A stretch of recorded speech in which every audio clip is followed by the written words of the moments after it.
वो भाषा दरअसल उनकी नहीं है, वो भाषा टीएमसी का ग्रामर है, वो भाषा टीएमसी तृणमूल कांग्रेस की का मूल विचार है। आप सबने सुना होगा टेलीविजन चैनल के माध्यम से कि नरेंद्र चक्रवर्ती अपने भाषण में जो कोचिंग क्लास चल रहा है, जहां उनके लोकसभा क्षेत्र के टीएमसी के सभी कदावर नेता मौजूद हैं और कार्यकर्ता मौजूद हैं, उनको कह रहे हैं कि जाके अपने अपने क्षेत्र में जो भी भारतीय जनता पार्टी को समर्थन करने वाले वोटर हैं उनको चमकाइए, बंगाली में कोट अनकोट चमकाइए, मतलब डराइए धमकाइए।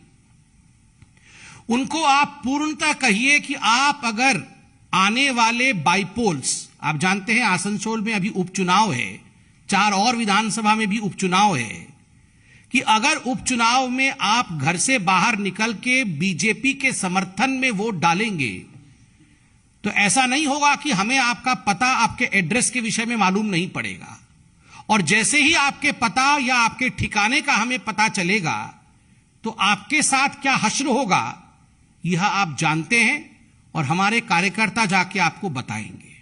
और हां, अगर आप घर से बाहर निकलकर वोट नहीं करते हैं तो खैर होगा, आप बंगाल में रह सकते हैं, बंगाल में अपना काम कर सकते हैं और बंगाल में अपना व्यवसाय या व्यापार कर सकते हैं। तो बंगाल में रहने के लिए ममता बनर्जी ने अपने लॉ मेकर्स, अपने विधायक के माध्यम से एक सूची जारी की है कि बंगाल में अगर रहना है, बंगाल में जीवित रहना है, बंगाल में कारोबार करना है और बंगाल में अगर सांस लेना है तो आपको किसी और पार्टी को, खास करके भारतीय जनता पार्टी को तो कतई वोट नहीं करना है। आपके मन में अगर बीजेपी के प्रति सहानुभूति है, आप अगर विकास को वोट देना चाहते हैं तो कतई घर से ना निकले, वरना आप जिंदा नहीं बचेंगे, आप यहां सांस नहीं ले सकेंगे, बंगाल आपको छोड़ना होगा, यहां आप व्यापार नहीं कर सकेंगे, यहां आप अपना जॉब नहीं कर सकेंगे। आप सोचिए किस प्रकार की मानसिकता है। मुझे आश्चर्य इस बात की है, अगर भारतीय जनता पार्टी का किसी विधायक ने इस प्रकार की धमकी दी होती तो आज पूरे हिंदुस्तान में ये तमाम जो अपोजिशन पार्टियां हैं ना, इनमें हाहाकार मच गया होता। डेमोक्रेसी खत्म हो गई, मर्डर हो गया डेमोक्रेसी का, हम तो यूनाइटेड नेशन चले जाएंगे, हमें न्याय नहीं मिल रहा है, सुप्रीम कोर्ट क्या कर रही है, हाई कोर्ट क्या कर रहा है। हाहाकार पूरे विश्व में मचा देते ये लोग। न्यूयॉर्क टाइम्स, वॉशिंगटन पोस्ट में पत्र लिखना शुरू करते, देखिए हिंदुस्तान की हालत क्या है। कहां है ये सारे जो झंडा पकड़ते थे डेमोक्रेसी के, आज कहां है ये सारे? कोई दिखता नहीं है, कोई बोलता नहीं है। Where are all the torch bearers of democracy today when one of the member of legislative assemblies of Trinamool Congress has threatened the BJP voters, not BJP karyakartas, BJP voters, that if the voters come out of their home and vote for Bharatiya Janata Party, the consequences are going to be dire.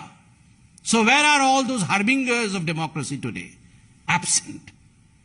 यह अतिशयोक्ति नहीं होगी अगर TMC को हम तालिबानी मानसिकता कांग्रेस कहेंगे। यह मानसिकता कि आप घर से बाहर निकलकर वोट नहीं कर सकते हैं वरना आप बंगाल में जी नहीं सकेंगे, ये तालिबानी मानसिकता कांग्रेस पार्टी का ही हो सकता है, ये किसी और का विचारधारा नहीं हो सकता है। बंधुगण, आपने देखा होगा कि 3 दिन पहले ममता बनर्जी बीरभूम में जाकर किस प्रकार से भारतीय जनता पार्टी को घेरने की चेष्टा कर रही थी, किंतु आज हम धन्यवाद देना चाहेंगे भारत की कानून व्यवस्था को और हमारी जुडिशियरी को। कलकत्ता हाईकोर्ट ने सीबीआई को सुपुर्द किया है बीरभूम के पूरे मामले को, क्योंकि आज जुडिशियरी को भी लगता है कि न्याय बंगाल में तो हो नहीं सकता है। और आज हम आर्टिकल पढ़ रहे थे, 350 क्रूड बम बीरभूम में मिले हैं, 350 क्रूड बॉम्ब्स।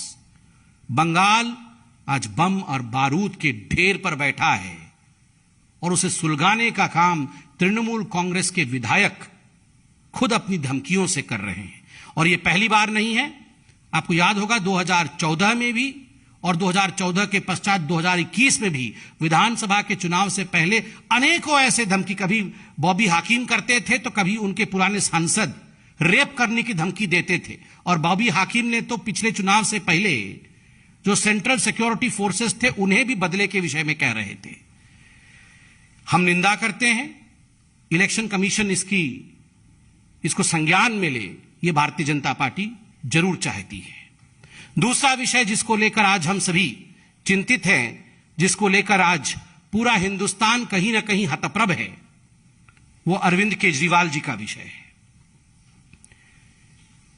कुछ दिनों से कश्मीर फाइल्स नामक जो मूवी है, पूरे हिंदुस्तान में लोगों ने इसे देखा है और हिंदुस्तान में लोग आज स्तब्ध हैं, हैरान हैं, परेशान हैं, दुखी हैं कि 32 वर्ष पूर्व जम्मू कश्मीर में किस प्रकार का अन्याय हमारे कश्मीरी हिंदुओं के साथ हुआ है।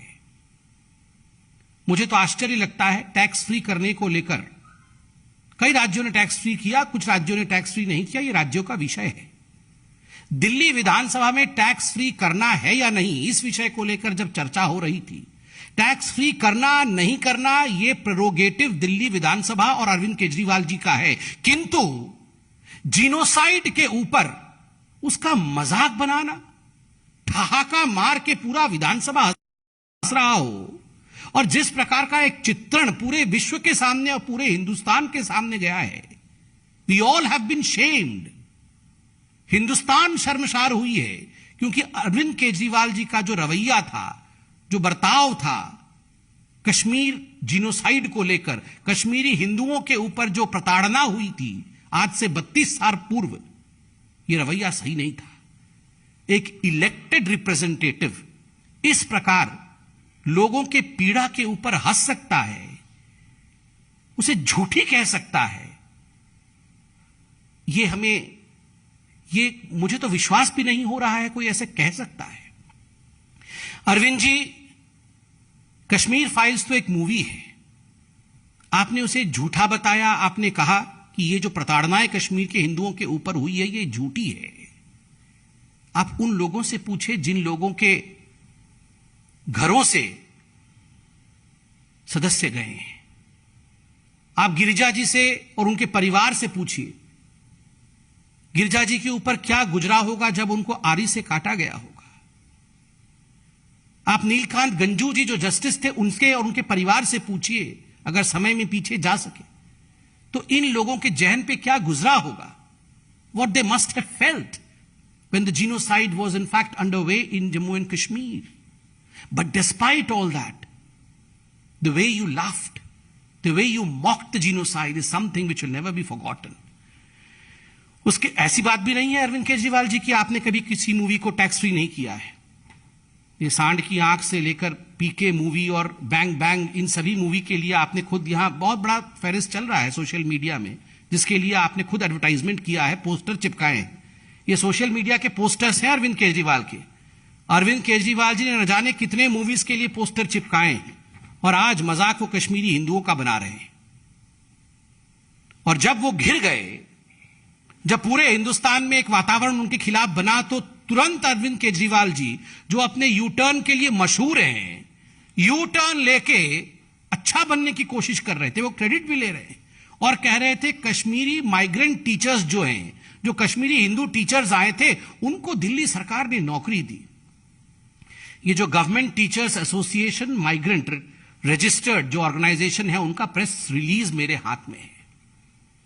मुझे तो आश्चर्य हो रहा है कि एक मुख्यमंत्री इस प्रकार से झूठ कैसे बोल सकते हैं। उन्होंने कहा कि हमने कश्मीरी माइग्रेंट टीचर्स को, कश्मीरी हिंदुओं को रेगुलराइज किया, मगर जब कश्मीरी माइग्रेंट टीचर्स ने प्रेस कॉन्फ्रेंस करके प्रेस रिलीज जारी किया, उसमें जो टाइमलाइन दिया है वो मैं आपके सामने रखता हूं। जून 6, 2010 को कश्मीरी माइग्रेंट टीचर्स वो दिल्ली हाईकोर्ट अप्रोच करते हैं कि हमें रेगुलराइज किया जाए अपने प्रोफेशन में। मई 18, 2015 सिंगल बेंच हाईकोर्ट की अपनी जजमेंट डिलीवर करती है और कहती है कि कश्मीरी माइग्रेंट टीचर्स को, जो कश्मीरी हिंदू टीचर्स थे, उनको रेगुलराइज कर दिया जाए अपने सर्विस में। मगर उसी वर्ष 2015 में केजरीवाल जी की सरकार डबल बेंच के सामने इस पूरे जजमेंट को चैलेंज करती है कि नहीं, हम रेगुलराइज नहीं करना चाहते हैं, यह उचित नहीं होगा, और मई 21, 2018 को डबल बेंच अपने वर्डिक्ट में दिल्ली सरकार के इस पूरे प्रक्रिया को, नकारने वाली प्रक्रिया को मना कर देती है और उन्हें डायरेक्ट करती है कि आप कश्मीरी माइग्रेंट टीचर्स, जो हिंदू कश्मीरी प्रताड़ित थे, जो विस्थापित थे, आप इन विस्थापित कश्मीरी टीचर्स को आप रेगुलराइज करिए। यही मेरा जजमेंट है, यही हमारा जजमेंट है। उसके बाद दिल्ली सरकार के पास कोई उपाय नहीं रहा। दिल्ली सरकार ने एश्योर किया कि हम जो केएमटी, कश्मीर माइग्रेंट टीचर्स है, उनको रेगुलराइज करेंगे, किंतु ऊपर से कहते रहे 26 अक्टूबर 2018 को यह सुप्रीम कोर्ट चले गए। केजरीवाल जी की सरकार 26 अक्टूबर 2018 को सुप्रीम कोर्ट चली गई और सुप्रीम कोर्ट में हाई कोर्ट के डबल बेंच के फैसले को चुनौती दिया कि हम कश्मीरी विस्थापित पंडितों को नौकरी नहीं देना चाहते हैं, हाई कोर्ट के इस निर्णय को निरस्त किया जाए। धन्य हो हमारा सुप्रीम कोर्ट, और आज मैं नतमस्तक होता हूं हमारे इस जुडिशियरी को। हमेशा न्याय दिया है जुडिशियरी ने, और अंततोगत्वा 23 जनवरी 2019 को भारत के सर्वोच्च न्यायालय ने यह कहा कि यह नहीं हो सकता है, आपको रेगुलराइज करना ही पड़ेगा। यह 21 मई 2018 को सुप्रीम कोर्ट ने कहा। 21 मई 2018 को सुप्रीम कोर्ट ने डायरेक्ट किया कि आपको जो जजमेंट था हाई कोर्ट का, उसे मानना ही पड़ेगा। जब कोई ऑप्शन नहीं था, when Kejriwal ji was left with no other option, on 23rd January 2019 finally Kejriwal ji की सरकार ने अंततोगत्वा कानून के डंडे के कारण और निर्देश के कारण विस्थापित कश्मीर पंडितों को उन्होंने नौकरी में स्थान दिया, रेगुलराइज किया। कितना झूठ बोल रहे हैं केजरीवाल जी। और केजरीवाल जी, ये जो दोहरा मानदंड है आपका, ये क्यों है? कश्मीरी विस्थापित हिंदुओं के लिए आप उन्हें नौकरी देना नहीं चाहते, वो तो कोर्ट ने आपको नौकरी देने के लिए बाध्य किया। कश्मीरी हिंदू पंडितों के ऊपर जो अत्याचार हुआ उस पे आप हंस रहे थे, उसको आपने झूठा बता दिया, धथा बता दिया। किंतु बाटला हाउस एनकाउंटर, उसको लेकर जिस प्रकार से आपने कहा था, मैं कोट करता हूं, अरविंद केजरीवाल जी ने कहा था, बाटला हाउस एनकाउंटर को फेक बताया था और कहा था, the court has said that the youth killed in Batla house incident way terrorist. I had said that even if they were terrorists, it was extremely important to catch them alive, to know who their real handlers are. There needs to be an independent investigation to know if it was necessary to kill them. ये 2008 के बाटला house encounter के विषय में जब Indian Mujahideen के operative Shahzad Ahmad को फांसी की सजा कोर्ट ने सुनाई, तब अरविंद केजरीवाल ने यह कहा था, फेक एनकाउंटर। अरविंद केजरीवाल जी का एक चिट्ठी भी प्रसिद्ध हुआ था, आपको याद होगा, मुसलमान भाइयों, बहनों, बुजुर्गों और बच्चों के नाम पत्र। और इस पत्र में अरविंद केजरीवाल ने स्पष्ट रूप से कहा है कि आप सभी जानते हैं कि देश में जाने माने वकील प्रशांत भूषण जैसे लोग आम आदमी पार्टी के अहम सदस्य हैं। मुसलमानों को हक दिलवाने के लिए उन्होंने कई लड़ाइयां लड़ी हैं। गुजरात में कई मुसलमानों को फर्जी मुठभेड़ों में मार डाला गया। इसी तरह इशरत जहां को भी फर्जी एनकाउंटर में मार दिया गया। प्रशांत भूषण ने इनके खिलाफ सुप्रीम कोर्ट में केस किया। वो आज भी बाटला हाउस के झूठे एनकाउंटर के खिलाफ कोर्ट में इंसाफ की लड़ाई लड़ रहे हैं। ये दोहरा मापदंड है, बाटला हाउस एनकाउंटर फेक। और जहां तक कश्मीरी हिंदुओं के जिनोसाइड का सवाल है, उस पर मजाक उड़ाना, भद्दी टिप्पणी करना, अंत में मैं इतना ही कहूंगा केजरीवाल जी के लिए, मैं अपनी सुविधा के लिए हर बार रंग बदल लेता हूं। मैं अपनी सुविधा के लिए हर बार रंग बदल लेता हूं, वोट के लिए ईमान बदल लेता हूं। मेरा नाम है अरविंद केजरीवाल, सच को छुपाने के लिए झूठ का चोला पहन लेता हूं। मैंने हर झूठ को सच बनाया है, मैंने हर झूठ को सच बनाया है। तुष्टीकरण की राजनीति से भोली भाली जनता को बरगलाया है। जब जब बात आई है हिंदुओं के न्याय की, तो आतंक को महिमा मंडित कर हर बात को धुएं में उड़ाया है, हर बात को धुएं में उड़ाया है। अरविंद केजरीवाल जी, ये जो कश्मीरी विस्थापित पंडितों के दर्द को धुएं में उड़ाने की आपकी चेष्टा थी, वो नाकाम हुई है। वो उचित नहीं है और हिंदुस्तान उसकी निंदा करता है। धन्यवाद बंधुओं, कोई प्रश्न हो तो अवश्य पूछें।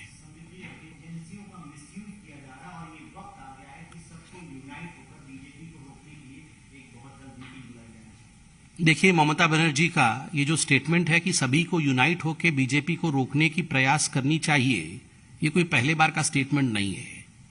अभी ममता दीदी गई थी, उत्तर प्रदेश में भी जाके उन्होंने बीजेपी को रोकने की चेष्टा की थी।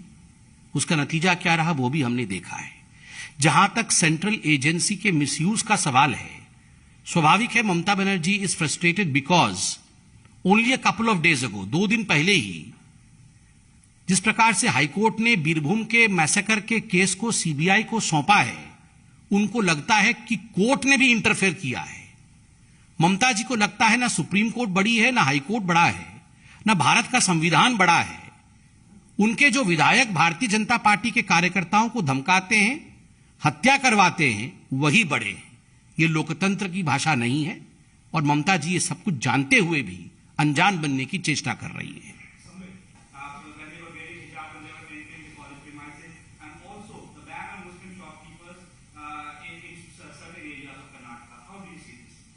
See, as far as intellectuals, non-intellectuals, or any category in the society is concerned, I believe we all are bound by the constitution of this country. हम सभी संविधान से बंधे हुए हैं. So ultimately what the court of this country, what the law of this country decides is bound to all of us. We are bound to follow it. As far as the hijab row is concerned, the court of the land has already given a judgment. We all respect the verdict. And I believe that's the final word.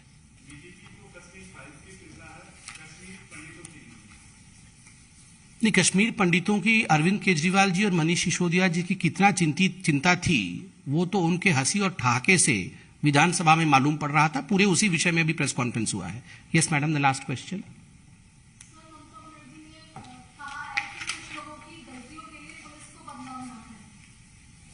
नहीं, ममता बनर्जी तो BSF के विरोध में भी बोलती है, surgical strike होने पे इंडियन आर्मी के खिलाफ भी बोल देती हैं। और जहां तक पुलिस का सवाल है, ममता जी से पूछिए कि कहां चूक हुआ है टीएमसी की सरकार का, जो आज खुद न्यायाधीश कह रहे हैं, कोर्ट कह रहा है कि जांच बंगाल में नहीं हो पाएगा बीरभूम के मैसेकर को लेकर, जांच सीबीआई को सुपुर्द क्यों कर रही है? क्योंकि कहीं ना कहीं वातावरण अविश्वास का बंगाल के अंदर पैदा हुआ है। Thank you so much.